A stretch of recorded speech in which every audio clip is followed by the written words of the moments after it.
Firstly, I'd love to welcome you to the launch of the Inside Story. It's great to be in this venue that is many, many years older than myself and the people who we're going to be speaking with this evening. The Inside Story, it's a show, it's a channel, it's a new channel that aims to seek to speak into the big questions of life, cultivating compelling monthly conversations with people from across the world. So we're delighted tonight to be welcomed by world-leading scientists and thought leaders to be graced on the topic, Is There a God? And before we get into the conversation, which will take place here, I'd just like to thank Freud for their hospitality this evening. If we give them a round of applause. Thank you, guys.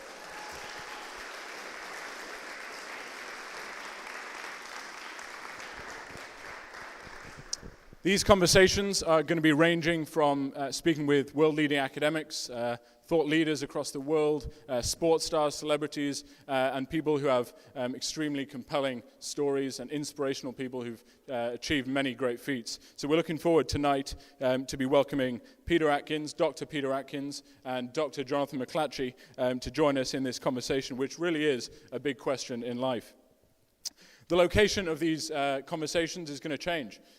Tonight we're blessed to be in the home of academia, Oxford, and at this amazing venue that has stood here since 1836, if I'm correct. If I'm wrong, just do heckle at the back. It was a church, and then more recently has become a bar in 1960, I believe.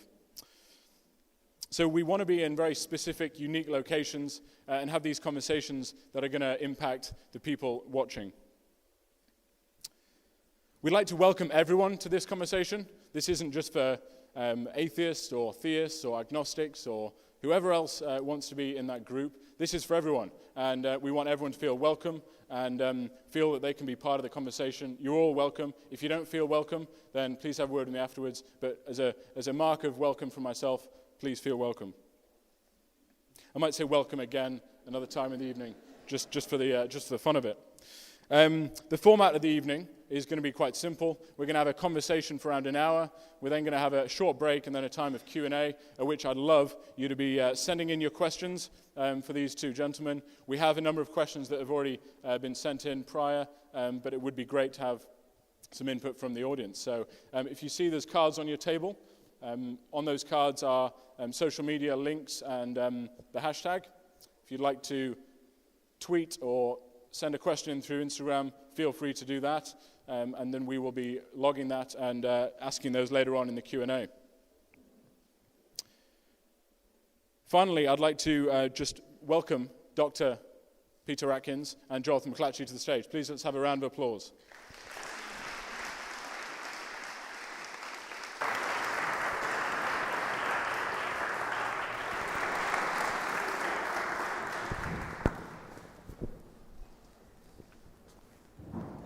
So before we start, can I just have a show of hands? Who would call themselves an atheist in the room?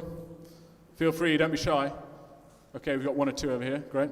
And who would call themselves a theist in the room? And who would call themselves an agnostic in the room? Well, I think you can both tell that we've got a good mix of people in the room. And unlike many other conversations, I think it's a real true statement to the location of where we are to have this breadth of people in the room. So welcome again. Got it in there again. Okay, firstly, guys, before we move forward, it would be great if you could just share a bit about some of the things that are behind the qualifications.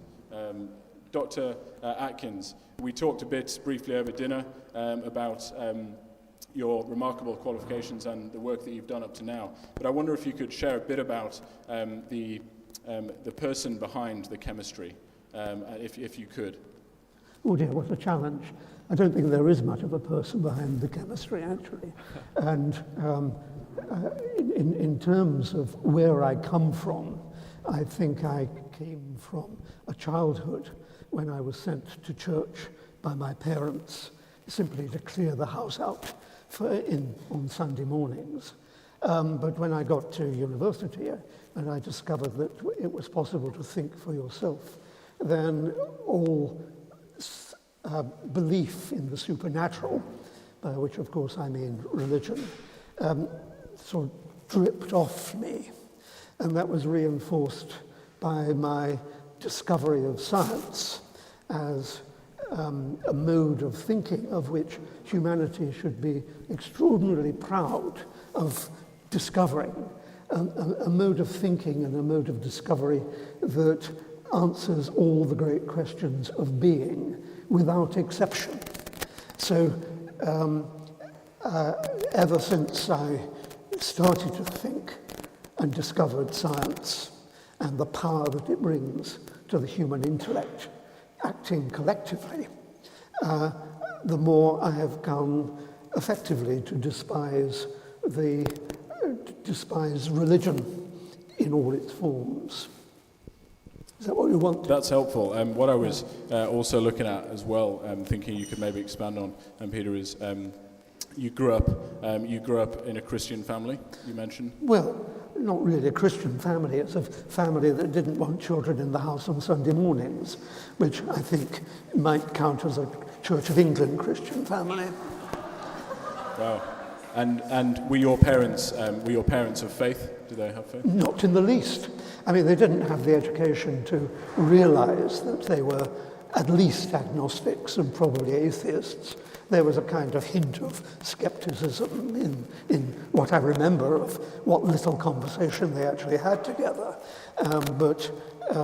No, we're speaking now of the 1940s, the 1940s, when everyone sort of half believed, and very few people could not admit to not believing. That's very interesting. Thank you for sharing that. And in terms of if someone was to ask you, what do we need to know about Dr. Atkins apart from chemistry, what would be the words that you would give them? What would you share with them? Oh, with a love of science and the realization that science is the one mode of discovery that humans have stumbled upon in their bumbling way, but it turns out to be without bounds in its ability to bring comprehension to mankind and womankind. Wow. So in terms of things that you would do for enjoyment, obviously science is one of those, but outside of that, is travel something that's of interest to you? Oh, I think you won't get down to nitty-gritty like that. Oh, we like the detail. We like the detail. I like reading. I mean, everyone should read. I like travel. Everyone should travel. I like certain kinds of music, not all kinds of music. Can you give us your favourite song? Can you share with us your favourite song? No. No. Well, if anyone wants to ask that in the Q&A, don't bother. Wow. So I just have the usual pastimes of a sort of academic intellectual. Well, thank you for sharing that. Well, more to follow. We've got a good few minutes ahead of us. So, Dr. McLatchie, maybe you could address the similar question before we get into that. What would describe Dr. McLatchie behind the scientist?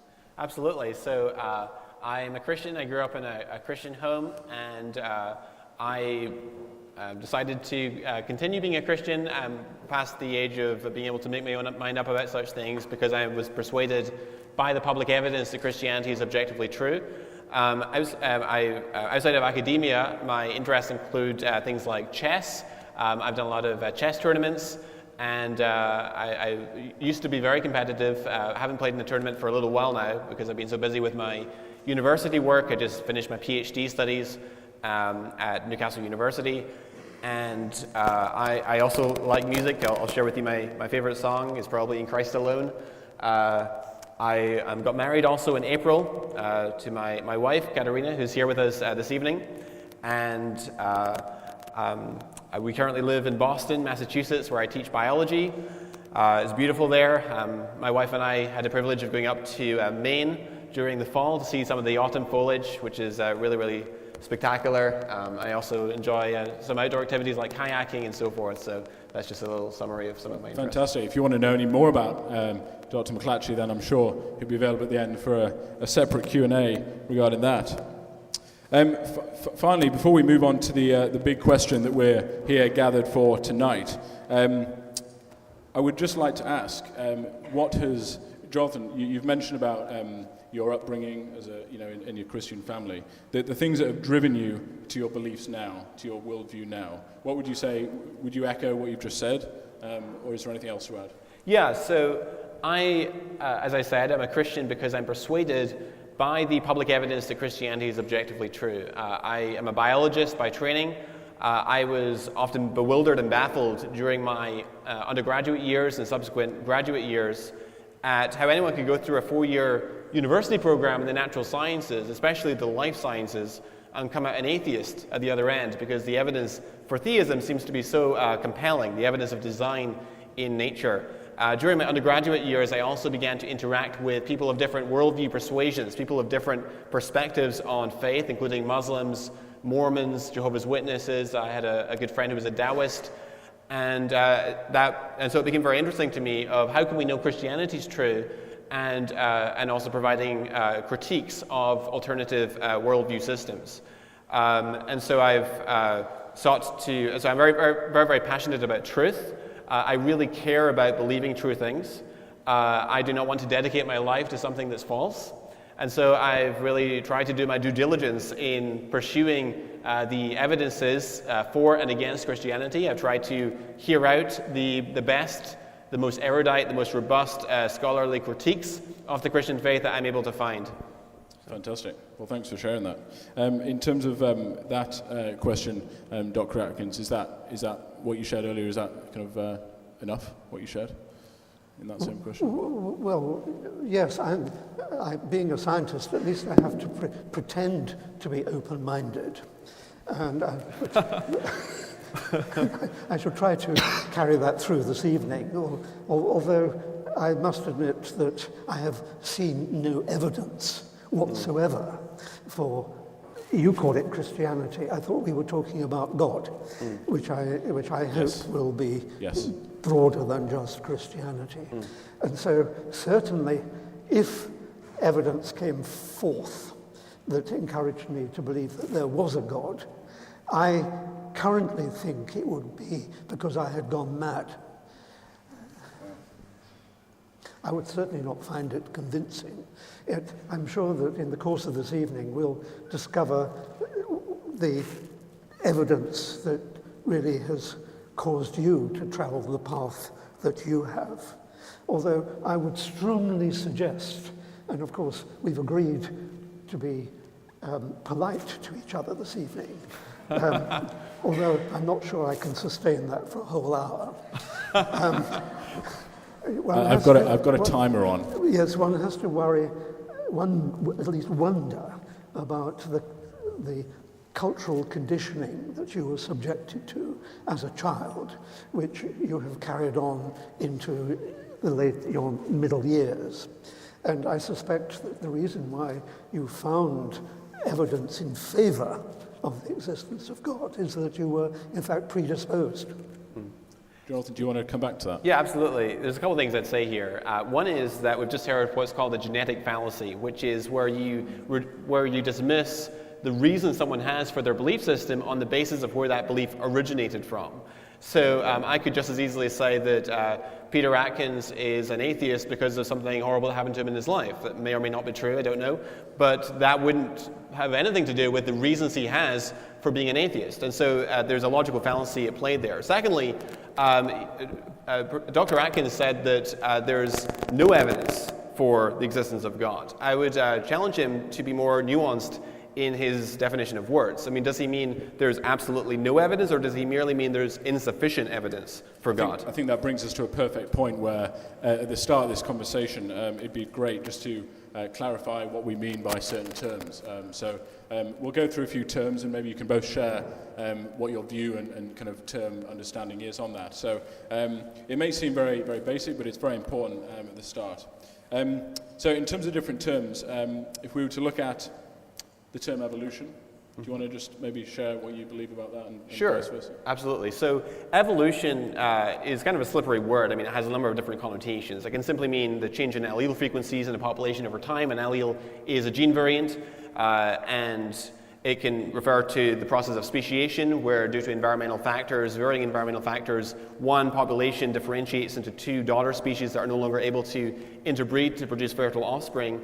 It can also refer to the idea that of genetic mutations that occur in the population, which is one important component of the theory of evolution.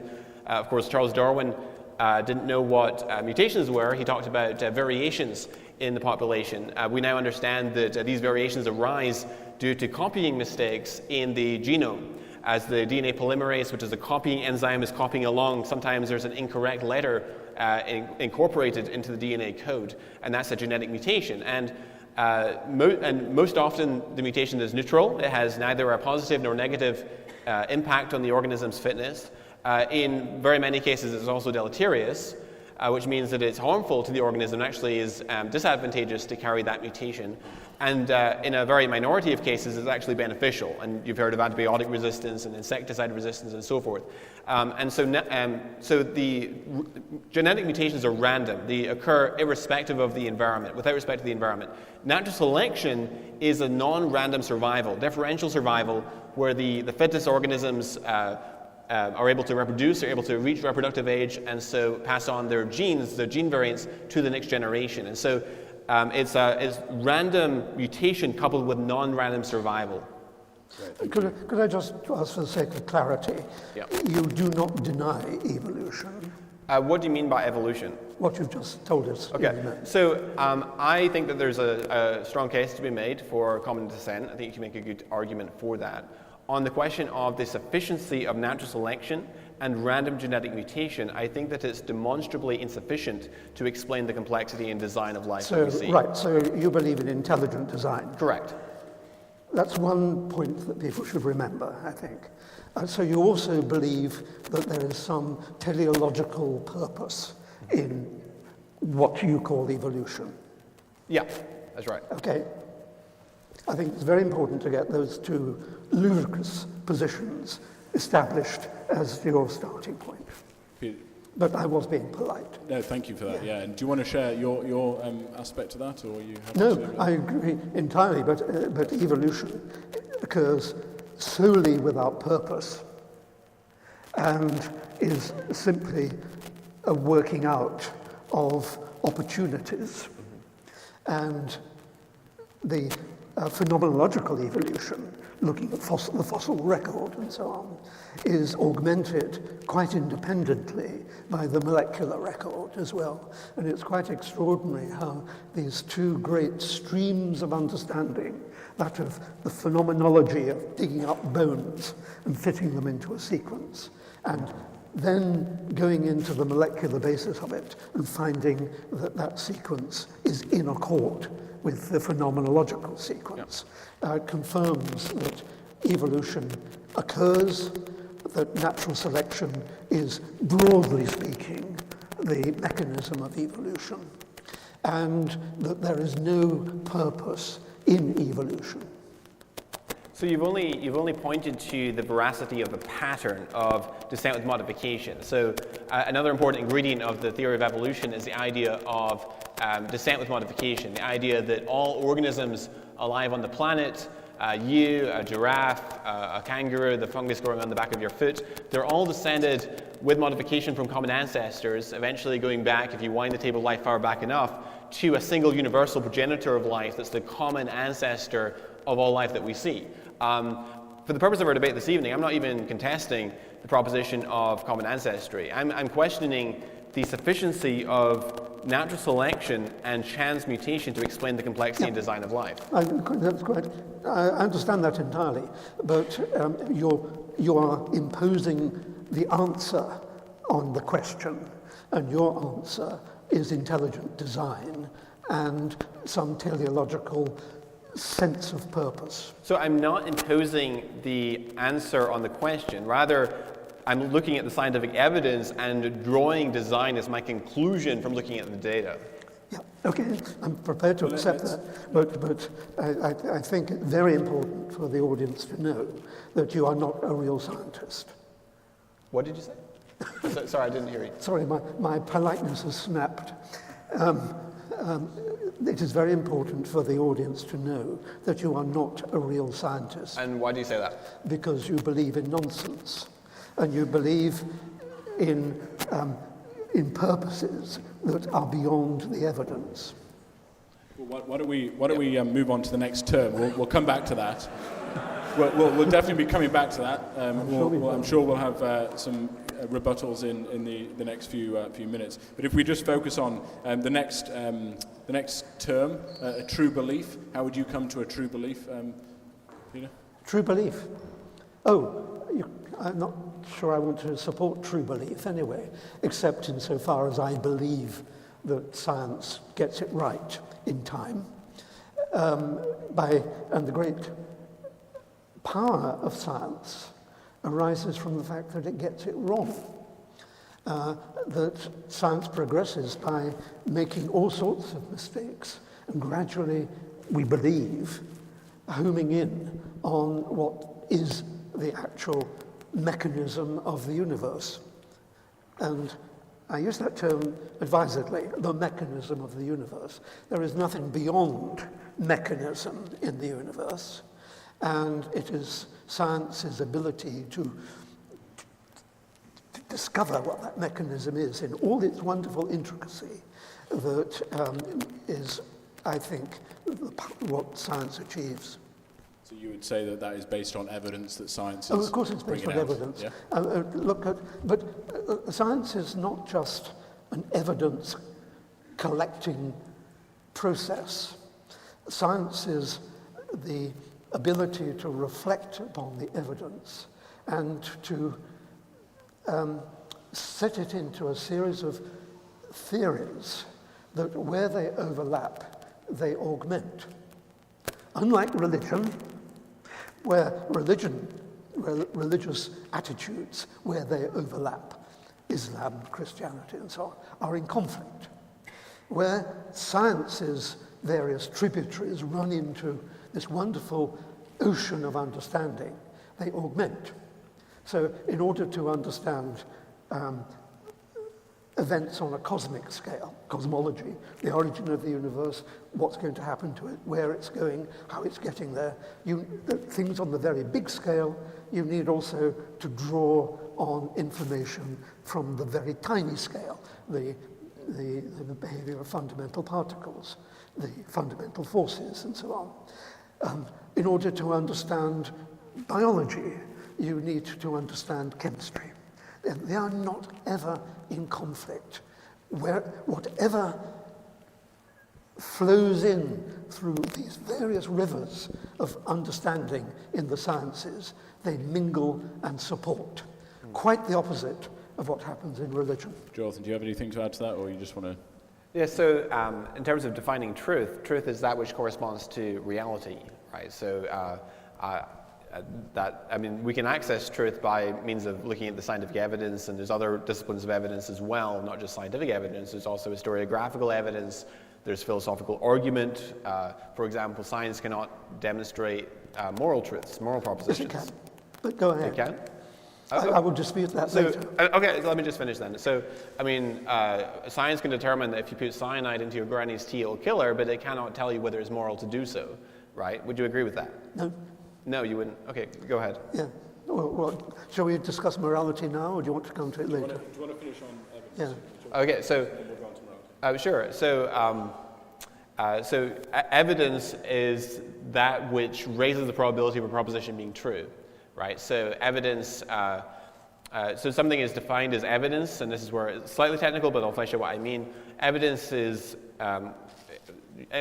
defined as follows. The evidence E counts as evidence for your hypothesis H if and only if the probability of E is greater given your hypothesis than given the annulment of that hypothesis. So, for instance, in a forensic science setting, let's say that the forensic scientist comes forward with a murder weapon and points out that the accused's fingerprints are on the murder weapon. Well, that would be evidence for the guilt hypothesis over the hypothesis of non-guilt, It doesn't prove the guilt hypothesis, but it's evidence for it by virtue of the fact that it's far more probable on the guilt hypothesis than it is on the innocence hypothesis. And so that's how I define evidence. So I'm a Bayesian, and that's how I think about the topic. Oh, I define evidence as stuff that you can measure, stuff that you can go out and touch, stuff that the world agrees on.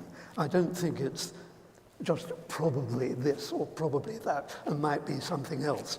Evidence is hard. Evidence is out there to be discovered and measured. So when you say that evidence is hard, again, we have to be careful what we mean by that, because you can have weak evidence for a proposition that might be weak evidence, but it's still evidence. And I mean, Carl Sagan, many of you will have heard his famous dictum that extraordinary claims require extraordinary evidence. And a lot of skeptics, a lot of atheists mistakenly assume that what that means in practice is that you have to find a single piece of extraordinary, spectacular evidence, and that would be sufficient and that would be necessary to have confidence in the God proposition or in the propositions of Christianity, etc. That's completely false. What can be accomplished with a single spectacular piece of evidence can in principle be accomplished with numerous pieces of weak evidence, because the strengths of the evidences multiply together. And so if you have lots and lots of weak evidence, it ends up being a massive cumulative argument for the veracity of your proposition. Do you have anything to say on that, Peter? I don't understand this concept of weak evidence. It's either evidence or not evidence. Give me an example of weak evidence in science. And if you want to choose biology, then do so. But so I can give you an example of extraordinary transition that depends upon strong evidence. After all, the inception of quantum theory, one of the great discoveries of the early 20th century, was based upon serious, careful, scrutinized evidence on electromagnetic radiation, among other things. The other great intellectual transformation, which also therefore required major support, serious evidence, was relativity, of course. And that also was obtained by careful, accumulated, serious measurements. Mm-hmm. So the great and go back to evolution. I mean, Darwin's theory of natural selection emerged from his detailed study of the evidence of speciation in, let's call it the Galapagos in general. So all these great transformations of understanding, of which there, I think, are only 3 in the world so far,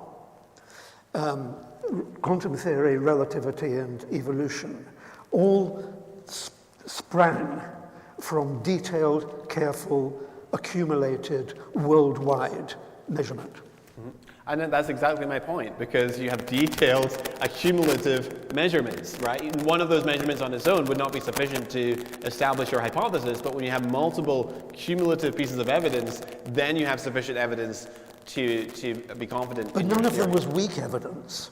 All of them were parts of evidence that collectively were strong. I don't understand this weak evidence. Collectively strong, yes, but individually not. It might not be convincing evidence, but I don't think you should call it weak evidence. Okay, I mean, it's a spectrum. You have, So it's a matter of terms there, but we're on the Yeah, same but terms are important. That's important, great. And it's convincing evidence or not convincing evidence, not weak evidence or strong evidence. Yeah. Would you agree with that? You can make a convincing case with lots of pieces of weak evidence. So I guess we would have to beg to differ on that. Okay, let's move on to morality. Peter, do you want to share a bit about your thoughts on that? I mean, the existence of God is often proposed as an explanation of a moral stance. And I imagine you might, I'm not going to promote that idea, but I imagine that you would like to promote that idea, that without a God, we are a rudderless boat in a tossing storm. Never turn your back on an atheist sort of approach. But I think to understand the origins of morality, you have to look at our ethological history, our evolutionary history, and realize that ways of behaving have emerged because those ways give rise, in a kind of natural selection way, to stable societies. If you'd chosen a morality that said, eat all your firstborn, then you wouldn't get a very stable society. But tendering and fostering your firstborn does give you a stable society. So I think the ultimate roots of morality are not God, and not, heaven forbid, if I can use the term, the good books and all the horrors that they promote, but in fact are the way that we as humans have emerged through our evolutionary and ethological history. Jonathan, do you have anything to add from your definition? So the merits or validity of the moral argument rests really on the individual's view on whether ethics are objective or subjective. If you think that ethics are subjective, then I don't think the moral argument is going to be very convincing to you. If you, on the other hand, think that ethics are objective, if you think it's objectively wrong or objectively true to state that Adolf Hitler was wrong to facilitate the Holocaust, then I think that it's very difficult to say that without assuming a moral standard above and beyond yourself to which everyone's accountable irrespective of opinion. However, I think the weakness of the moral argument is that if the interlocutor you're talking to does not believe in objective morality, I think it's very difficult to demonstrate that empirically. So I think the moral argument is one of the weaker arguments for God, but I think if you assume objective morality, I think it's very difficult to ground that as an atheist. Well, there's more evidence that God is evil than he is good, I think. So maybe you should construct an argument in favor of God based upon evil behavior, not good behavior. Look at the terrors of the savannah and the terrors of the ocean and the terrors of the prairies. I mean, a loving God would not have allowed evolution to take place in the way that it has. So do you believe that morality is objective or subjective? I believe it's of a historical residue. But do you believe it's objective or subjective? I don't know. Not quite sure that I understand the terms. Okay. But I do think that it's a consequence of our inherent nature. And the discovery of intellectual niches, if you like, which enable societies to propagate and survive. So do you believe that Hitler didn't occupy a niche which turned out not to be very successful. Right. So you believe that Hitler was just unsuccessful, but you wouldn't say he was immoral, right? Well, I'm happy to use shorthand terms like the word immoral, but only as a kind of portmanteau term for what I've been talking about. I think terms like that are so easy to use in conversation, but you really do have to unpick them in order to know exactly what you mean. So why don't you explain to us what you mean by immoral? What do you mean by immoral? Something contrary to what our evolutionary history has led us to. I think I need to think a bit more about that, but I think that's a start. So in some alternative view on evolution, then Adolf Hitler was actually morally virtuous. Say that again. So in some alternative scenario of evolution, then Adolf Hitler could in principle have been morally virtuous by his actions. Well, I don't think alternative questions of evolution come into existence because there have been none and there can be none. Okay. So don't let's talk in hypotheticals. Okay. I think we have to talk about a way that humanity has got to where it has through the process of unguided evolution. So one final question, then we can move on. Final one. If the consensus of cultures today believe that the Holocaust was morally virtuous, would the Holocaust be moral or immoral, on your view? It would be moral in the sense that by some quirk of hypothetical evolution, to which I will not subscribe, it was discovered that Holocausts stabilize societies. Okay, well, thank you for your views on those topics, guys. We're going to now, we've already begun the conversation, but we're going to now continue through, and what I'd love to do, guys, is just hear from you some further opening thoughts on the topic. One thing that we talked about over dinner beforehand was the question that is often asked at the end of these conversations, which is what would have to change what would have to be the evidence that would be provided that would change your mind from your view of theism and your view of atheism. And it'd be interesting just to hear your thoughts on if there was anything that would change your mind. It could just be very simple, but if there's anything, then we'd love to hear that now, and then we can then move into the big question. Mm-hmm. Yeah. Peter, would you like to go first? Well, as I alluded to in my opening remarks, I think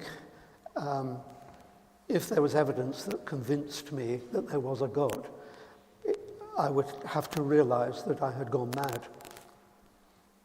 I don't think, I mean, it's an extreme position, and maybe you think that it's a non-scientific position to adopt, but I think I would have to think that I had been, if it was a miracle, for example, then I would have to think that I had misinterpreted it, or simply had gone mad in some way or other. I don't think there can be any evidence, and this is a very strong position, and I realize it's a strong position. I don't think there can be any evidence that would convince me. Okay, that's a very strong thing. Would you then say that you don't trust, you then distrust your mind, and then if there's something, you distrust your mind, basically? Yeah, I think I'd gone potty. So you lack faith for your mind? No, would that be fair to say? No, that's too cheap. Okay, too cheap. Or should I say, you lack superstition for your mind? Superstition does not convince me. Superstition is at the core of religion, and that's what we're arguing against. Great. Jonathan, do you want to share what would have to be the case to change your mind? So my view is entirely evidence-based, right? I am a Christian because and only because I'm persuaded that it's actually true. So if the evidence were completely different, then my confidence would be different in the truth of Christianity. So, and if we were to remove parts of the evidence for Christianity, then my confidence would correspondingly decline. So, for example, if it were to come to pass that science were to demonstrate in the future that the universe actually had no beginning, it's eternal in the past, that would undermine my confidence in the God proposition. Or if it turned out that the more we discovered, the less fine-tuned the universe appeared to be, if there were less constants that appeared to be fine-tuned for life to exist, then my confidence would also decline. Actually, it happens that the reverse is true, that over time, more and more constants and parameters of the universe turn out to be totally untrue. Totally untrue.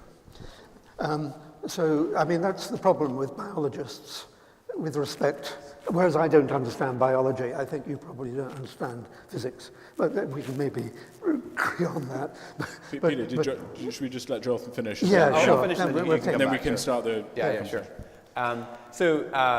If there was good evidence that Jesus did not exist, that of course would undermine my confidence greatly in Christianity, in fact it would totally falsify Christianity, and I think in principle you could make an argument for that. Some have attempted to do so, such as Richard Carrier, whom I've debated, and others such as Robert Price and so forth.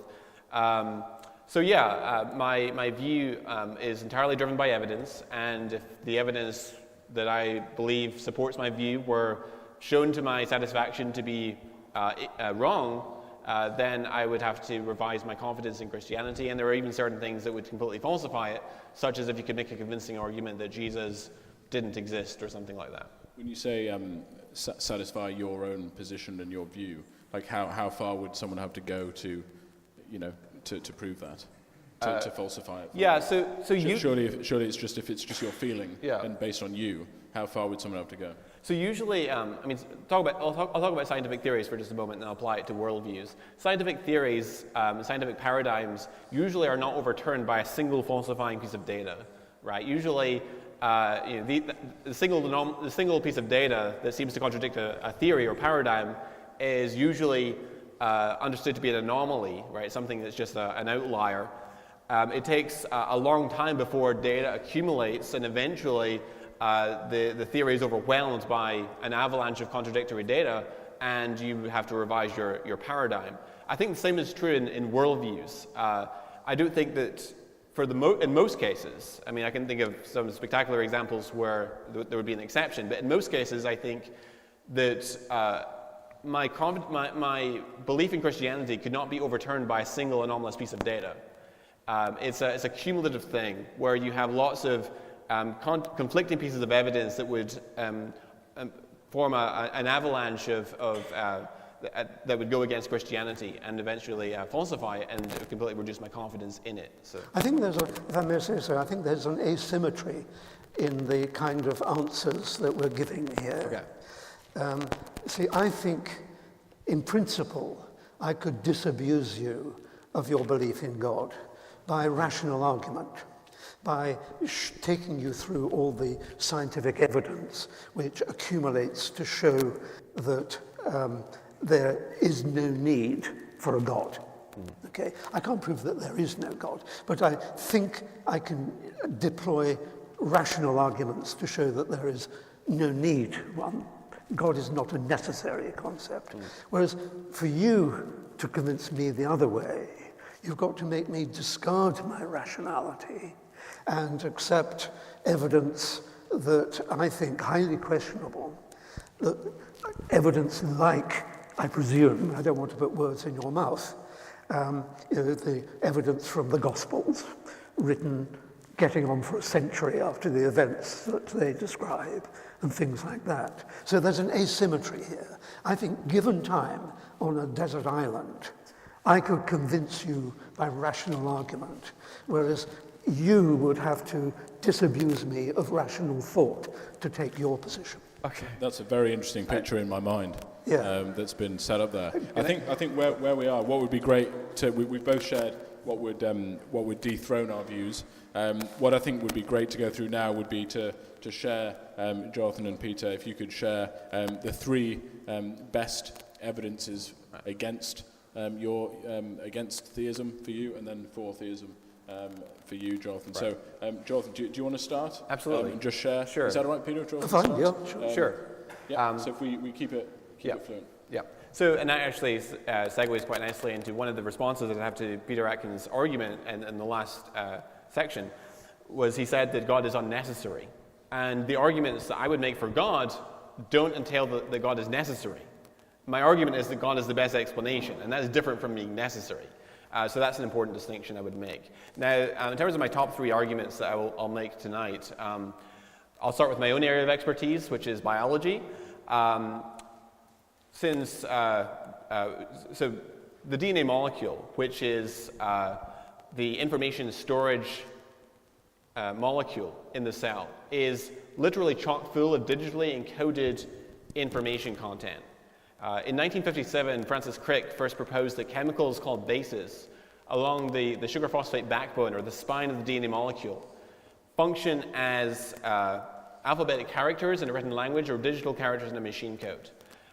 These chemical subunits are represented by the alphabetic characters A, C, T, and G, and they determine the sequential arrangement of amino acid subunits, which form proteins. And the chemical properties of the side chains of those amino acid subunits determines how the protein will collapse into its three-dimensional structure in order to fulfill some job in the cell. It might form part of a biochemical pathway or a molecular machine or something like that. Information content, and especially when found in a digital form, is habitually associated in every other realm of experience with conscious activity, intelligent design. And so when we look at a newspaper headline or computer programming script or what have you, information always finds its source with an intelligent cause. And when we look at the DNA molecule, we find that sort of information. And so the best explanation, I would argue, is that it too arose by virtue of an intelligent cause. And this is based on the standard principles of the scientific method, the historical method. It's called the abductive method, and it was pioneered by a famed geologist called Charles Lyell. And basically, it can be summed up as that the present is the key to the past, or the method of inferring to the best explanation from multiple competing hypotheses. So when we want to explain events in the remote past, we let our present experience of cause and effect guide our search for that best explanation. And when it comes to information content, we know of only one type of cause, one category of explanation that is known to produce that type of effect, and that cause is intelligence. So that would be one argument. Should we take them in turn? Because it's that's my first point. Yes. Yeah, no, I just want to comment on, sure. on that one, not to add mine, yeah, which will be different. You are presenting an wholly inappropriate version of what you mean by information. The DNA molecule certainly conveys information, but it has acquired information simply by accident. Sometimes the accident results in disease, in which case the organism fails. In other cases, the accident results in an enhanced ability to go on to procreate and so on, in which case the organism succeeds and proliferates and we get evolution. So there is no such thing as a priori information in DNA. It is simply a structure that has explored different sequences, some of which work, some of which don't, and the ones which do lead to you and me. And therefore, in no sense do they a priori contain information. It's only retrospectively that we see that they do. So it's quite wrong to think that there is a guiding principle for the emergence of the current structure of all our various DNAs. I'll just come back on that. What would you say to that, Joel? Yeah. So let me just first define what I mean by information. So I would define information as follows, that to qualify as information, your structure has to have two properties. One is complexity, and I'll define what I mean by that. By complexity, I mean that it has to be improbable, and improbable to the extent that it exhausts available probabilistic resources. But right? not impossible. Okay, let me finish. Not impossible, correct, I agree. So it exhausts available probabilistic resources. The second criteria is that it has what's called specification. In other words, it conforms to some independently given pattern. So, for example, what separates... No, because it works. Okay, let me finish and then no, you can come back. I think it's very important for me, if you're going to present this complex argument and you're making a wrong statement at each point, then I think it's quite reasonable for me to say that's wrong, that's wrong, that's wrong. I didn't interrupt you when you were responding. No, but please do. Okay, let me finish. So, to give an analogy, if you imagine the difference between a random rock formation and Mount Rushmore in South Dakota, where you have the faces of 4 US presidents chiseled into the cliff face, we instinctively recognize that the latter is a product of design, not wind and erosion, because it's not only complex, the other cliff faces, the other rock formation is complex as well, but it also conforms to some independently given pattern. It contains specification. Likewise, language is not only immensely improbable, but it also it also has a semiotic dimension. It conveys meaning, it communicates. And so that's what I mean by information in the sense I'm using it here. Now, when it comes to the origins of information, and Professor Atkins had a response to that, he talked about genetic mutations and so forth. Sure, that first point is that it doesn't explain the origins of the genetic information in the first place. I mean, it's generally thought that RNA is the first genetic material to have arisen on Earth. You have to explain the origins of the first RNA polymers and the sequence Don't confuse questions. We're talking not about the origins of life, we're talking about the propagation of life. Okay, so in my argument actually was talking about the origins of the first information, but we can talk about the propagation of life if you want as well. So I could even make that my second argument. Should we stick to the first argument? Yeah, sure. Do you want to come back, Peter, on that? No, except Mount Rushmore did not arrive by natural selection. So the analogy is totally irrelevant. So, I mean, natural selection ensures the survival of the fittest, but not the arrival of the fittest. It does not explain genetic innovations. For that, you only have random genetic mutation, Now, right? accident explains genetic modification. Things go wrong, and things go wrong sometimes in extraordinarily helpful ways. That things went wrong in the first common whatever ancestor. But the thing that went wrong, for many of them, they were wiped out because it didn't work anymore. But at least one of them, it went jolly well right, and they got more elaborate, and they became unicellular and then multicellular organisms and so on. So it all proceeds by accident. And to say that there is, that DNA has acquired information is only right in retrospect, not a priori. So how would you explain the origins of protein structures that require, Douglas Axe, I don't know if you're familiar with his work in the Journal of Molecular Biology and subsequent work, where he's looked at particular protein structures, such as beta-lactamase, for example, which is an enzyme that confers antibiotic resistance to certain bacteria. And he basically conducted what's called a site-directed mutagenesis experiment, where he sought to investigate what is the ratio of stable and functional protein structures within the vast array of combinatorial possibilities. In an amino acid polypeptide, amino acid chain of 150 amino acids, you have a 20 raised to the power of 150th possible ways of arranging those amino acids. Now, many of those are gibberish, and some of those are functional. Doug Axe sought to calculate and estimate the ratio. So he basically estimated that the ratio of stable and functional protein structures within combinatorial space is of the order of 1 part in 10 to the 74th power, which is an astronomical rarity. Totally irrelevant.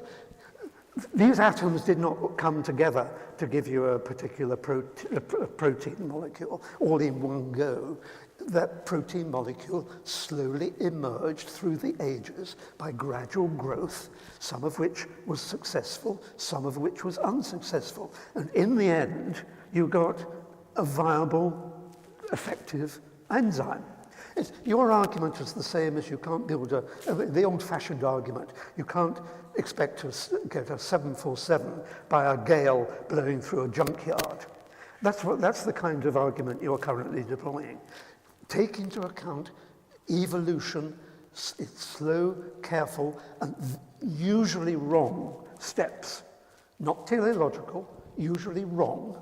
And out of it comes something successful in there. If your protein doesn't even fold, that's not much help. I mean, no, it's not true. I mean, I remember seeing an article on the evolution of the mousetrap. This is less technical than your own language is. But the mousetrap, someone took the mousetrap and gradually took it apart, removing bits and pieces of it, and found that as they went back in gradually dismantling it, the bar that comes across the spring, the bit of cheese and so on, as they gradually dismantled it, it got less and less effective. So going forwards, the mousetrap effectively evolved into the effective killing machine that it is today. It's exactly what happens with evolution of biological systems, but there is no guidance to it. So let's I'll take one more example. Final point and move on to Dr. Atkins' first point. Okay, so let's take a biological example. Let's take DNA replication. Now, DNA replication is interesting because natural selection to operate requires a self-replicating molecule, and it requires variation. Otherwise, natural selection cannot even get off the ground. So how then do we explain DNA replication without presupposing the existence of the very thing we're trying to explain? Now, what are some of the complexities involved in DNA replication? So we have the DNA helicase enzyme, which is involved in unwinding the DNA double helix to prepare it for copying. We have the DNA polymerase, which replicates each of the two strands of the DNA double helix, and it's replicated in a semi-conservative way, so both of the strands become the parent of the next molecule. We have the primase to synthesize an RNA primer because the DNA polymerase cannot begin on its own. We have the single-stranded binding proteins that stop the DNA double helix from reannealing itself and so forth. We have the topoisomerase enzyme, which alleviates supercoiling upstream of the DNA helicases. It's unwinding. There's supercoils that are induced, and the topoisomerase basically is responsible for removing those supercoils and so forth. And so that's just a very simplistic sketch of some of the proteins involved in DNA replication. How do you explain that by a process lacking foresight? And foresight is indistinguishable from design. It's through natural selection, and it's through evolution. That explains everything. I mean, what doesn't it explain? DNA replication. Nature has had 4 billion years. Nature has had 4 billion years of tinkering. Most of the time it got it wrong. But in these instances, it gradually got it right. And it didn't get it right in one go. It didn't build a 747 from the junkyard. It put bits and pieces together, found a wing, made a rudder, made an engine, and they sort of came together in some symbiotic, literally life-enhancing way, and gradually we emerge. But natural selection has no foresight. Natural selection cannot look into the future and visualize a complex endpoint. No. Intelligence can, right? So by natural selection, how do you put together a system requiring multiple cooperating components? Because it's by accident. You simply discover that some things work and some things don't. And then you say the things that work, they must have been designed. Whereas I say the whole thing took place by accident. Nature makes mistakes. It stumbles along all the time. But it's only the ability to replicate itself that magnifies what it has achieved that turns out to work. That's all. There's nothing, there's no guidance, there's no end point. It is simply the tumbling into viability. So we can conclude there that we're an accident. We're lucky accidents. Lucky accidents. Yeah. Wow. Well, that's it's some very interesting insights from you both there. Yeah.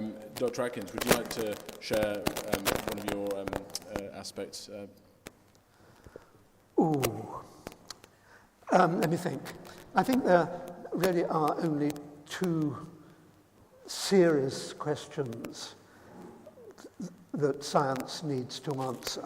There's lots of little ones, like the detailed mechanism of replication, the origin of sexual reproduction, for example, a serious problem, the eradication of disease, all those sorts of things.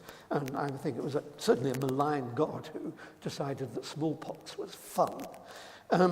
But I think the two big questions that confront humanity, by which I mean academic humanity, not general humanity. One is the origin of everything, and the other is our ability to contemplate everything. So in effect, it's cosmogenesis on the one hand, and understanding the nature of consciousness on the other.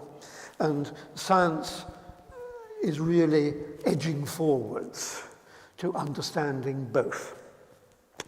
Now, there are lazy ways of understanding cosmogenesis, which is to say, for example, that God did it. And that seems to satisfy a lot of people, might even satisfy you, I don't know. But it seems to me that that's a particularly lazy way of approaching an answer to one of the greatest questions of the intellect, as it were. But what science is doing is gradually edging towards the moment of inception of the universe. And look at the progress that it has made in the past 300 years, ever since it started to apply mathematics to observation and to effectively to build modern physics. And I think it is only pessimism that thinks that science will not cross that final barrier and understand how that inception took place. And people are already sort of thinking about it in a variety of ways. But to lie back now, to give up at this point in the evolution of our comprehension of the world and say, yeah, God must have done it. I mean, God is the lazy man's explanation for things they don't understand. If they can't understand it, they say, well, God must have done it. A scientist says, no, we're going to work on this, and we're going to unite humanity's minds in the search for comprehension. And it's a wonderful thing to do. Dr. Atkins, just before Jonathan comes back, would you then conclude from that would you say that you believe that all Christians have gone mad? Let me not be too repugnant. God, please let me not be too repugnant. Hold it back. I think... Or shall I even say people with another worldview? Let me squirm a little on the end of that pin by saying that I think a scientist cannot be a true scientist and be religious at the same time. How about that for a sort of semi-evasion of it? This intending to goad you, of course. Did you receive that? Francis Collins, who directed the Human Genome Project, you think he's not a real scientist? Is that what I heard? Yep. Oh, okay. Okay. Now, it seems to me that it's rather unscientific and self-serving to define what answers are possible and what answers are permissible before you investigate the question. I mean, that sounds completely anti-scientific and anti-intellectual to me. Oh, I think that this is a very important point. I think that there are two classes of questions, of great questions, which is what we're talking about. There are two classes of great questions. One are real great questions, and one are false great questions. And I think real great questions are questions based upon evidence, and for which there is evidence that they need an answer, as it were, if I can say it that way. Whereas false questions, which are just propagations of of wishful thinking. Now, science deals with the first of those questions, the real questions. Religion, in my view, deals with all the false questions. And I don't mind you wasting your time on false questions, but don't think it convinces me that they're important. False questions include, is there a God? But we're here tonight discussing it. So why are you here? I tend to be self-referential. Is there an afterlife? A false question. Things like that. Okay. And so basically the questions that religion gets tied up in and kills people if they're heretics are false questions. And the real questions are scientific questions. Okay. Would you posit that, Dr. Atkins, we're obviously talking here about Christianity, the God of Christianity, but in terms of other world religions, I was talking about God. Islam, yeah, are you kind of branching that over them all? I thought we were talking about God, not these little Middle Eastern sects which grew up, perhaps because there was someone called Joshua who came to be called Jesus, not an uncommon name in year dot. And certainly, maybe there were certainly stories built up around him which makes him sound like a really nice chap. But I don't think there are any more than that. And it's quite extraordinary that such fables have propagated. So scientists with other worldviews, what would you say to them? Well, there's no such thing. Well, scientists with other worldviews, you mean Buddhists and Islamists? No, they're all the same, tarred with the same brush. I mean, to base your understanding on superstition seems to be the denial of the scientific procedure. And you, excuse me for pointing, you base your worldview on superstition, so you're not a real scientist. Okay, so I have a few comments on that. You said that conclusion of design in the world is lazy as a scientific hypothesis. You said that's lazy. Yeah. Let me ask you this. Suppose that, I have a degree in forensic science, okay? So suppose that we were forensic scientists and we were going to investigate a fire. And the two hypotheses that are on the table are this was an accidental fire, or this is the result of arson. Someone deliberately set the place ablaze. Let's suppose that the evidence indicates that this fire was a result of arson. Would you turn to me and say, no, Jonathan, that's lazy? That's a lazy hypothesis to conclude that this is the product of arson. I don't see the point where this is leading. Because when it comes to design in the realm of biology, you accuse me of being lazy for inferring based on evidence that there's design. Entirely different. I mean, that's the trouble with arguing by analogy, that arson and accident, let's call it that, are not consequences of natural selection. I mean, they're acts done by possibly a criminal. So, I mean, it's an analogy which is too far removed from what we're talking about. Do you believe in miracles? Yes, I do. You see, no scientist, so you believe in... Except for me, I'm a scientist, right? I mean, stop saying no scientist, because I'm a scientist. You believe in the suspension of the laws of nature? I believe that there are... I believe that God interacts with nature, and I believe that... Answer the question. Do you believe that the laws of nature are suspended by the action... I believe that miracles violate the regularities of nature, right? So there's singularities that violate the regularities of nature. No, don't wriggle. You have to accept that a miracle is a denial of the laws of nature. I believe, as I said, that they're violations of the regularities of nature. They're singularities. So you think that, for example, that the law of the conservation of energy could quite happily be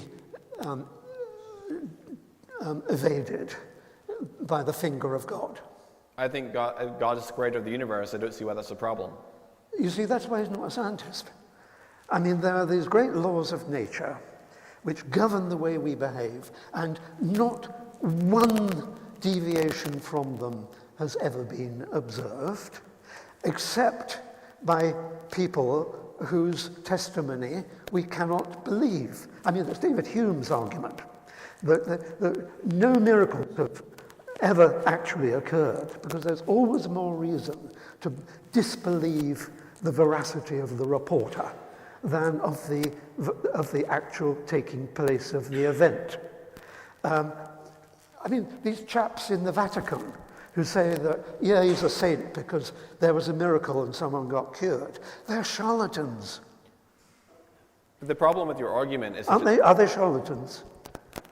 The physicians who have to verify that a miracle has taken place by intercession of a saint. So I can't speak to them because I've not gone and investigated. But you're happy that miracles probably happen. Yeah, I think there are charlatans who claim to perform miracles. Half a dozen times a year? No, I think there are charlatans who claim to perform miracles. But the problem with David Hume's argument, there's actually lots of problems with David Hume's argument.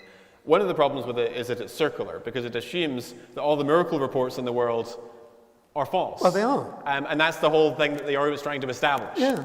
Right. No, but so it's circular. That's a lack of evidence. Don't twist it. What Hume's argument says is that all the evidence is false. So and that's not the same. So Craig Keener wrote a 2-volume set on the topic of miracle claims. And he documented hundreds upon hundreds of claims around the world that miracles have occurred. Now, I'm not vouching for them all being true. I don't know. But they are claims. And for David Hume's argument to work, he has to assume that all of those hundreds upon hundreds of miracle claims in the world are false. But that's the very thing he's trying to establish. And so the argument ends up being circular. No, he didn't say that. He said that there's always more reason to disbelieve the reporter in those cases. Which is not the same thing as saying, I disbelieve the miracle. Okay. Do you accept that, in principle, anything with a non-zero prior probability, that's anything that's logically possible, can, in principle, be demonstrated if you have sufficient evidence for it?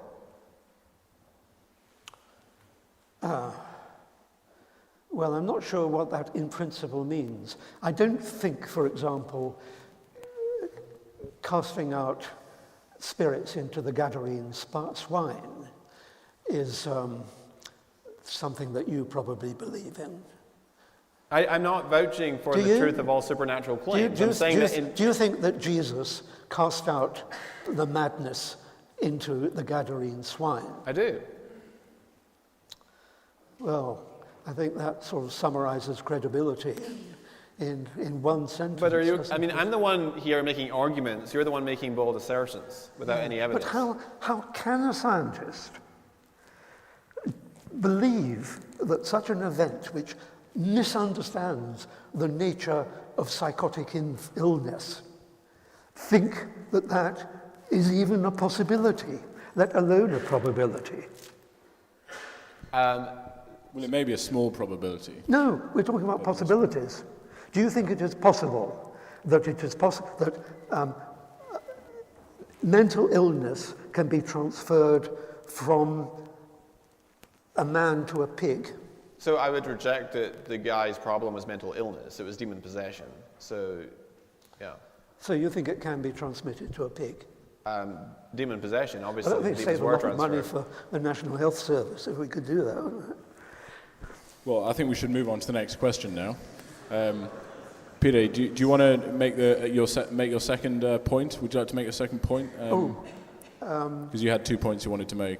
Did I? Jonathan Well, went I'll first. make up the second one. Yeah, I did say that I think there were two major outstanding problems for science to solve, as well as countless little ones. So I'm not being exclusive. One of them is, as I mentioned, the nature of consciousness. And I think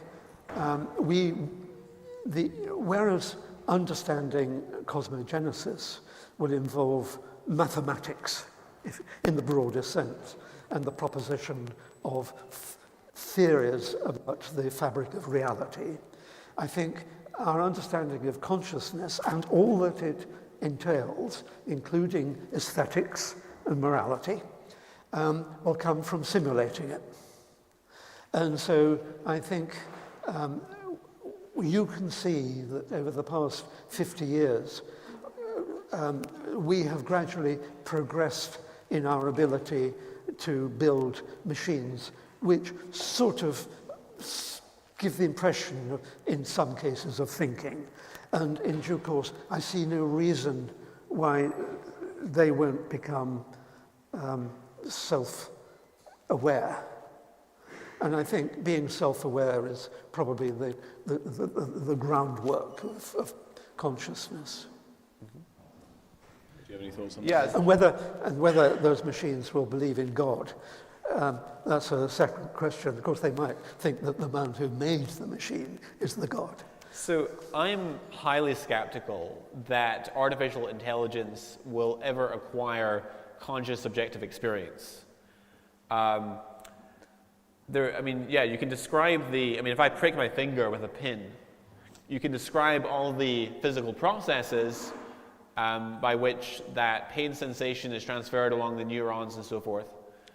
But I don't think that really explains the subjective experience of pain, right? There's a conscious subjective experience which is internal to agents such as ourselves. We have what I would call insider knowledge because we are agents. We actually experience consciousness.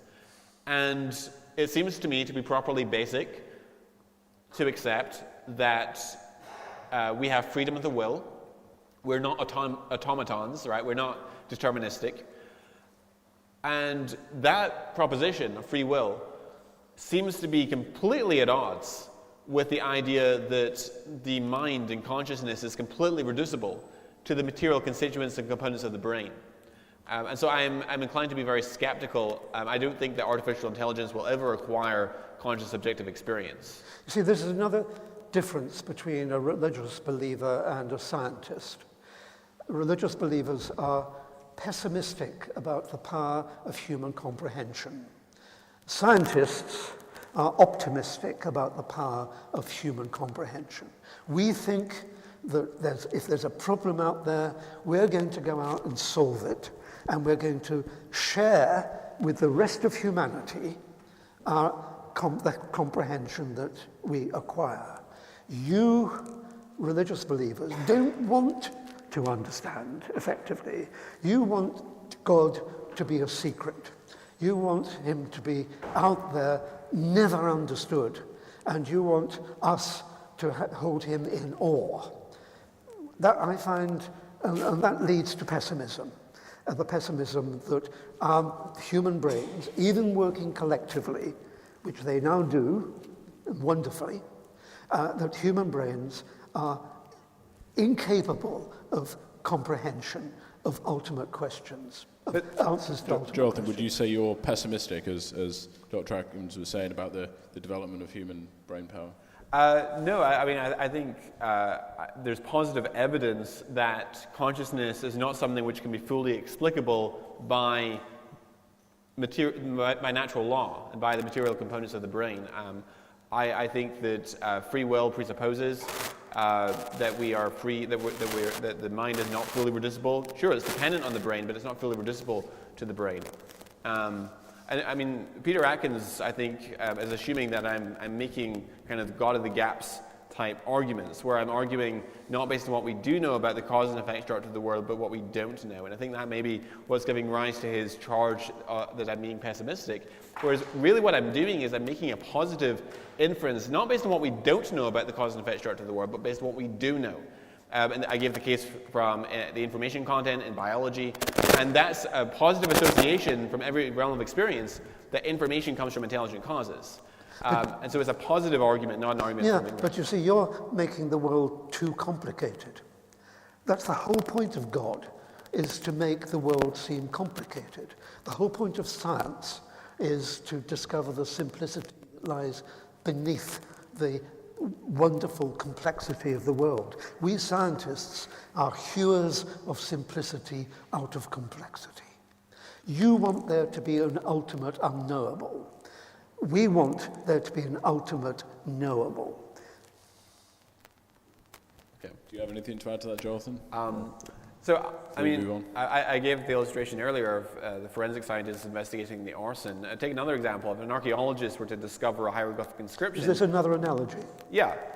Okay. It's to illustrate the fallacy in your argument here. So if we were to imagine that an archaeologist uncovers a hieroglyphic inscription in the desert someplace, would he be lazy in inferring this is most plausibly the product of design, of intelligence?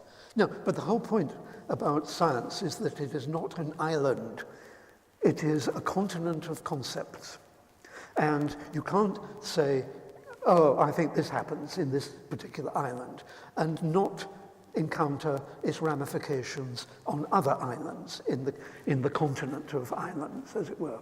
So science is an extraordinarily constrained intellectual construct, unlike religion. Anything goes in religion, frankly. You can make it up as you go along. I think I don't want this to appear insulting, but well, maybe I do, but I hope it won't. You can make up your side of the argument as you go along this evening, because God can do anything. So there's no constraint. God is an island, whereas I, as a scientist, am heavily constrained by what we know to be true and the ramifications and interconnectedness, the reticulation, if you like, of concepts in science. Okay, I think we'll may as well leave that for that question there. Jonathan, do you want to share your...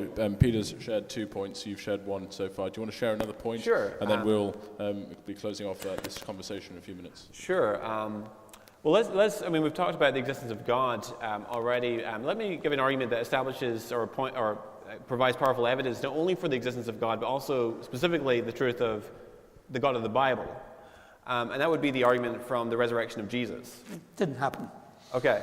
Well, I think it did, and I think we have good evidence for it. So, the apostle, there's 4 contending hypotheses, which I would maintain are mutually exhaustive, which purport to explain the rise of early Christianity, why it came into being, why it took the very precise shape and structure that it did. Those 4 contending hypotheses are the legend or myth hypothesis, namely that the apostles did not in fact claim Jesus had been raised from the dead, but the gospel accounts concerning the resurrection are later myths, and the disciples would have been as surprised as anyone else to hear that Jesus had been raised. The second hypothesis is what we might call the conspiracy hypothesis, which is that the disciples lied about it and deliberately set out to deceive others into thinking Jesus rose from the dead. Another hypothesis is that the disciples were themselves honestly mistaken about the proposition that Jesus had been raised from the dead. And finally, the hypothesis that I myself entertain, which is that Jesus in fact did rise from the dead, and that explains the rise of the early apostolic belief that Jesus had been raised from the dead. There's the possibility he wasn't dead, of course. There is, but that is universally rejected by scholars because of overwhelming evidence. No, it's not. I'm sorry, but maybe in a minute we can hear Peter's side of his comeback on this. Do you want to just finish those points? Yeah, I'll finish. So in terms of the first hypothesis, that the gospel resurrection accounts are later legends, we have overwhelming evidence that the apostles themselves claimed Jesus rose from the dead. For example, in 1 Corinthians chapter 15, verses 3 to 7, Paul passes on an oral creedal tradition which he most likely picked up in Jerusalem 3 years after his conversion, is recounted in Galatians 1, where he meets with Peter and James, whom he mentions in this creed. Paul writes to the Corinthian Christians, "What I received I pass on to you as of first importance, that Christ Jesus died for our sins in accordance with the Scriptures, that he was buried, that he was raised again on the third day in accordance with the Scriptures, that he appeared to Cephas, then to the 12, then to more than 500 brothers at one time, most of whom are still living, though some have fallen asleep. Then he appeared to James and to all the apostles, and last of all he appeared also to me, as to one untimely born." And so most scholars are convinced that this is an oral creedal tradition that Paul's not himself come up with, but he's passing it on from the Jerusalem leadership, in particular Peter, James, and the 12, and so forth. Let's assume, just for the sake of argument, that the scholars are wrong on that. We can still show that the apostles claimed that Jesus rose from the dead from what Paul goes on to say next. He says, "And last of all, he appeared to me also, as to one untimely born. For I am the least of the apostles, not even worthy to be called an apostle, because I persecuted the church of God. But by the grace of God I am what I am, and his grace towards me was not in vain. For on the contrary, I worked harder than any of them, though it was not I, but the grace of God that is with me. Whether then it was I or they, so we preached and so he believed." And so he thus assumes that his proclamation of the resurrection is consistent with what's already been proclaimed to the Corinthians by Peter, James, and the 12, the other apostles. And we have independent confirmation that the Corinthian Christians were acquainted with the preaching of the apostle Peter, because in 1 Corinthians chapter 1, Paul chides the Corinthians for having divisions among them. Some say, "I follow Cephas," others Apollos, others, "I follow Paul," others, "I follow Christ." And so they were familiar with Peter's preaching. It was called Cephas in Aramaic. So we can show then that the original apostles in fact claimed Jesus had been raised from the dead. It's not a later developing legend. So then that leaves us with the conspiracy hypothesis or the honest mistaken hypothesis. The conspiracy hypothesis, I think, is fraught with problems. I'll just give you one, and that is the fact that the disciples were willing to die for that belief. And liars make poor martyrs. I mean, we have particular attestation for the martyrdom of James, the Lord's brother, and Jesus' closest disciple, Peter. And I'd like to ask the skeptic, how much would it take to convince you that your elder brother was the Yahweh of the Old Testament to the point of martyrdom? Something pretty radical. I mean, Flavius Josephus mentions the martyrdom of James, the brother of Jesus, who's not a Christian, but a Jewish scholar, a Jewish historian. Finally, the honest mistaken hypothesis. And that is that the disciples honestly came to believe Jesus had been raised from the dead, even though in fact he did not. And that seems to me to be undermined substantially by the fact that the Gospels, which are grounded in apostolic eyewitness testimony, claim that the resurrection experiences were multi-sensory in nature, involving multiple sensory modes, not just sight, but group sightings, group conversations with Jesus, physical contact with Jesus, eating breakfast with Jesus on the shore of the Sea of Galilee, and so forth. And according to Acts chapter 1, extended across 40 days. So it wasn't just one brief and confusing episode. And so that's something that's very difficult to be wrong about and be honestly mistaken. And so then I think the best hypothesis out of all those we've examined is in fact that Jesus did in fact rise from the dead. That's it in a nutshell. It was all made up 70 years after the event. I'm the one here that's been presenting evidence all throughout this conversation. Unfortunately, Peter, what would you say to some of the other historians, theologians and historians who do agree that Jesus was a man? There's just as many who disagree, I should think. No, there's not. I'm sorry. Well, but it that's depends what you read. If you read theological literature, then yes, you're a club. You'll agree. Otherwise, if the resurrection didn't take place, you're all out of a job. Whereas we skeptics think that it was all made up. The simplest, if we go for simple explanations, we think that that's the easy answer. Obviously, there are one or two historical resonances in the story. Pontius Pilate existed and things like that. But even to believe that Jesus died is questioned. No, it's not. I'm sorry. You're just not familiar with this questioning field. it. So I've it done is extensive questioned. study in this field. Yeah. No, of course it's questioned. He was on the cross for 3 hours. Normally when you're crucified, you hang around, for 2-3 days? He was unconscious, maybe. He wasn't dead. But Jesus had also been severely flogged, and also in John it's reported that the soldier thrust a spear into Jesus' side, and out come a flow of blood and water, which is thought by medical experts to be indicative of death. It shows the heart was still pumping, doesn't it? So you would acknowledge that Jesus lived, but you just don't acknowledge that he died. That's where you start. I don't know whether he died or not. I don't know whether there was... The Romans were experts. I think there's a serious question about the historicity of Jesus. Tell me what scholar takes that view? What scholar in any reputable institution anywhere in the world takes that view? Unlike you, I don't bother to read a great deal about this. I rest my case. But I read. I do read because I think it's a waste of time. But I do read enough to know that there are doubts, and I'm sure that believing Christians, we've moved away from God believers to Christ believers. Well, this is directly relevant to that topic, because if God raised Jesus from the dead, God has to exist. I mean, it's a subset of the big question. But I'm happy to go along with you to believe accounts that were written nearly 100 years after the events took place, which are so That's not true either. So contrary to physiological possibilities. But not necessarily hallucinations or misapprehensions and so on. I'm happy to go along with the following story. That, okay, he was unconscious, half dead, almost dead, was taken down, recovered, tried to hide away, but was seen by the disciples. And by word of mouth, it was handed down that miraculously he'd come back from the dead. I don't think I'd go beyond that. So I have a few comments on that. On the swoon theory, I mean, this is laughed out of court by historians, even secular historians don't take this view seriously. There's so many problems with it. I've already given one or two.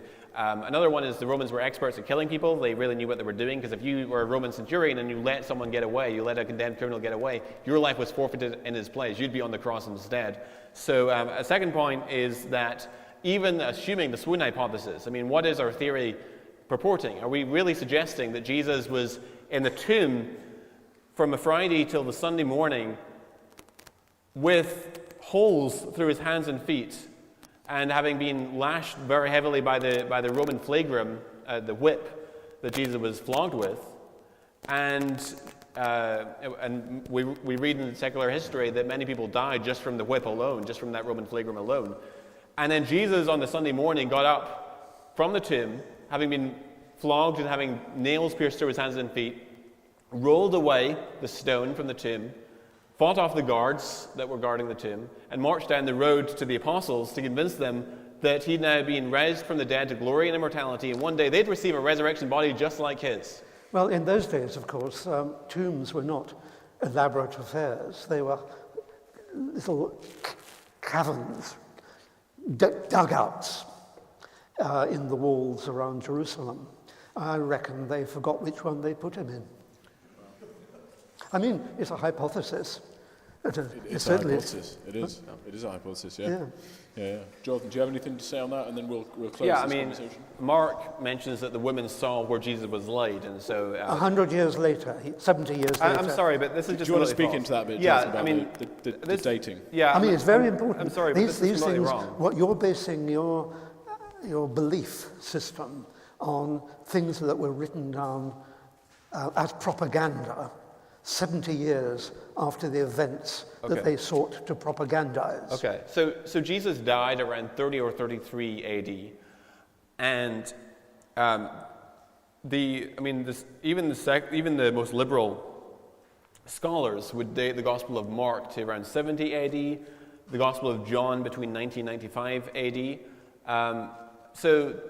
According to the most liberal dating, Mark is approximately 40 years after the event, so that's not 70 years. Furthermore, I think there's good evidence to date the Gospels earlier than that. In fact, some scholars, Daniel Wallace, for example, even dates the Gospel of John to the 50s. 20 years, okay. Yeah. We don't even get it right between Harry and Meghan. Yeah. Let me finish. I think there's good reason to think that the synoptic Gospels, that's Matthew, Mark, and Luke, may be are plausibly understood to be pre-60. For example, the book of Acts, which is a companion volume to the Gospel of Luke, doesn't mention the destruction of the temple in AD 70, or the siege of Jerusalem in 66 and 70, or the great fire of Rome in 64, or the ensuing persecution under Nero from 64 onwards, or the martyrdom of Paul or Peter or James, the brother of Jesus, and so forth, all of which you would expect to be there had it already transpired by that point. It ends on a cliffhanger in Acts. Paul is placed under house arrest, and so forth. So the Gospel of Luke has to be even earlier than Acts, and then Luke is generally thought to be the last of the synoptic Gospels, which would put Matthew and Mark even earlier still. But we have sources. The source I quoted from 1 Corinthians, the letter of 1 Corinthians was written from Ephesus by Paul in the early to mid 50s AD, and so that's quite early. And then he's also, in that particular text I quoted, quoting from an earlier source. This goes way back, and many scholars date that to within 2 or 3 years of the cross and burial and resurrection of Jesus. And so the sources are much presumably older. You believe in the virgin birth as well? Yeah, I do. So can you describe the nature of the DNA of Jesus? What component of it was God's and what component was Well, Mary's? it's a miraculous event, and if God can create the universe, then I'm sure that he can create You see, the... so gullible, Y so chromosome. naive. So you have to believe in absurdities in order to sustain your position. These are manifest absurdities. What if I was to say it's an absurdity to think that life can arise spontaneously by chance and necessity? What if I was to suggest that... But it did. That is... So it did arise, but it's you that's suggesting that it rose by chance and necessity. So in my view, let's just say for the sake of argument, in my view, that's a preposterous view. Well, that's just a dismissal. I haven't actually provided any arguments at this point for that. So I would need to provide some evidences to establish it to be ridiculous, and you haven't done that. What about walking on water? Happy with that? Yeah, because it's a miracle. Have we got time to go through all the miracles? The miracle claims. I think what we're going to do there, gentlemen, is we're going to draw this time of conversation to an end, and then what we're going to do is have a few minutes break, and then we're going to come back for a Q&A. We've already had a lot of questions coming through on the Twitter. I'd encourage you guys to get asking the questions on the Twitter and not using the hashtag, and we will come back in 15 minutes for the time of question and answer. So a round of applause for our two guests this evening.